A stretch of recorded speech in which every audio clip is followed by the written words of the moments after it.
This is ABC 7 Los Angeles. 60% of American adults have gum disease. The American Dental Association says most people would rather risk losing a tooth than get gum surgery. But as health specialist Denise Dodor reports, a new FDA-cleared laser alternative may get more people into the dentist chair. How are you doing, Linda? You feeling anything? Good. Today, Linda Drexler is doing great. Yes, she has gum disease, but at least she doesn't have to go under the knife. She's taking advantage of a newly approved laser, which means no cutting, no stitches, and hardly any downtime. So the patient is back to their daily routine, back to work right away. They can come in on their lunch hour and resume their daily activities. Gum disease is when the gum and bone erode and teeth become loose in their sockets. I was losing bone, and I did not know that either because of, this gum disease. Lynette Little is one of 100 million Americans who has gum disease. Symptoms include bad breath, red or swollen gums, bleeding when flossing or brushing, and a change in the way your teeth fit together. Left untreated, the bacteria in the mouth can travel through the bloodstream and cause heart attack and stroke. It's even linked to premature deliveries. Each year, 30,000 of us undergo painful gum amputations to treat it. But now many dentists are offering laser periodontal therapy. This procedure does for dentistry what LASIK has done for people with eye problems. Periolase selectively destroys diseased tissue and heals as it treats. Dentists say it also helps promote bone growth. The best part for patients is the ease and convenience. And the new way, you can walk out the door, and it's like you just came to the dentist's office for a checkup. I mean, it was just such a breeze. And with this new laser treatment, it's less likely that a reinfection will occur. In Sherman Oaks, Denise Dodor, ABC 7 Eyewitness News. With the vast majority of the population having some form of gum disease, it's not surprising that dentists commonly recommend periodontal treatment to their patients. Deep pockets, especially with bone loss, requires immediate attention. Common recommendations by dentists include deep cleaning, scaling and root planing, and gum surgery. Statistics by multiple dental resources report that only about 4% of patients needing gum surgery actually follow through with treatment, usually because of fear. People are concerned about, if not downright scared, of conventional treatment options, and they're looking for an alternative. As featured on news channels and newspapers, periodicals, and dental journals around the country, specially trained laser dentists are providing the no-cut, no-sew, no-fear laser alternative for the treatment of periodontal disease. Using the Millennium Dental Technologies Periolase MVP7 dental laser, they successfully and comfortably treat patients with periodontitis so they are able to quickly return to their daily routine. So many people need help, and they're looking for a better way, especially because it's not just about your teeth anymore. People with periodontitis are at increased risk for heart disease, stroke, complications with diabetes, and spontaneous preterm births, to name a few. Laser-assisted new attachment procedure, or LANAP, is quickly becoming the gold standard for the treatment of gum disease.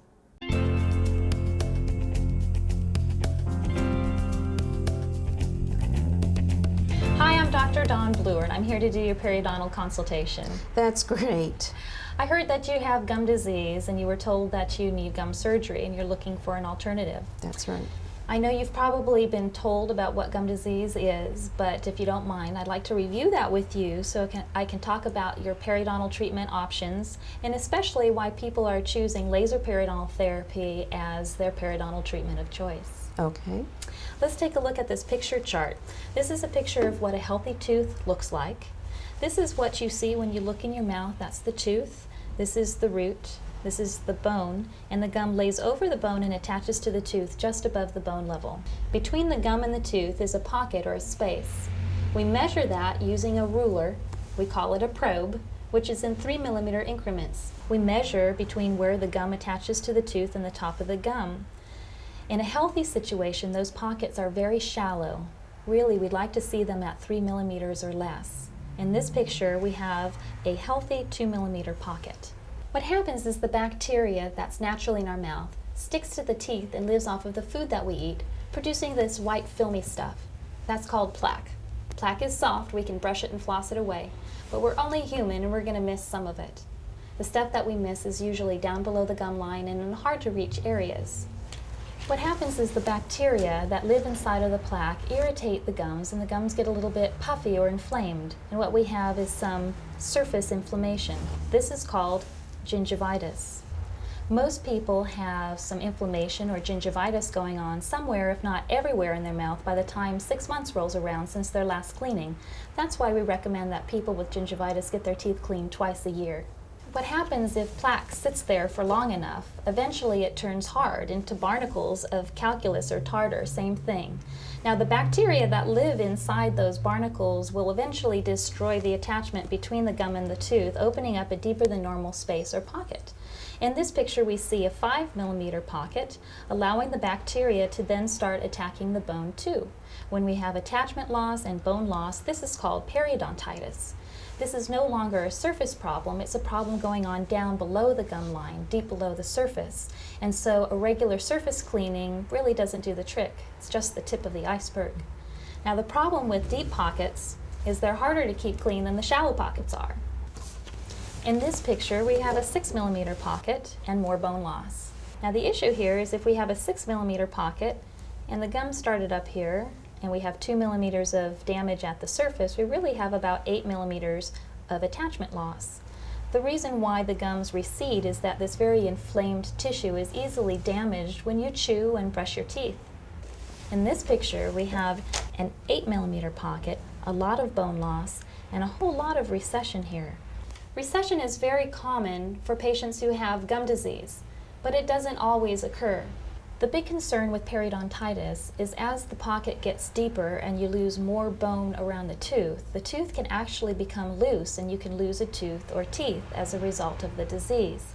Let's take a look at this picture while we're talking about some of your treatment options for periodontal disease.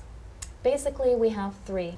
Conventional periodontal treatment includes scaling and root planing, otherwise known as deep cleaning, osteosurgery, otherwise known as gum surgery, and laser periodontal therapy, otherwise known as LANAP, or Laser-Assisted New Attachment Procedure, the first and only university-researched and FDA-approved laser periodontal treatment, requiring a specific laser and patented protocol to achieve it. Okay. Let's start with scaling and root planing. Basically, with scaling and root planing, it is a deep, aggressive cleaning. You're numb during the procedure so that we can get down to the bottom of the pocket and do a real thorough job cleaning the tooth. Now, the problem is that we have very limited access to get down to the bottom of the pocket, and we can't see down there, so we're basically working by braille. So we're likely going to miss some of the calculus, especially in the deeper pockets. Even in conjunction with the use of medication, we don't expect to see a strong fibrous reconnection or any bone improvement. If after scaling and root planing a deep pocket persists, the next conventional treatment option is to do gum surgery. Basically, if we still have a 6mm pocket and we cut the gum here and take this piece away, we've left about a 2mm pocket behind. The goal of gum surgery is to create shallow pockets with the hope that we can slow the progression of the disease process. Basically, it's the intentional reduction of the height of the gum, which doesn't look pretty and leaves the root sensitive to temperature and more prone to getting cavities. The problem with periodontitis is that most people don't find the treatment options appealing. And unfortunately, there is no cure. Even the laser isn't a magic wand. Like diabetes and high blood pressure, we can get you to a healthy level, but then we need to work to maintain you there with regular and frequent cleanings. Once a periodontal patient, always a periodontal patient. You can be treated, but it requires maintenance to keep you at a healthy level. And if you've had gum surgery and we've already cut the gums, if after some time a pocket comes back, well, we can't keep cutting you. Eventually we run out of something to work with.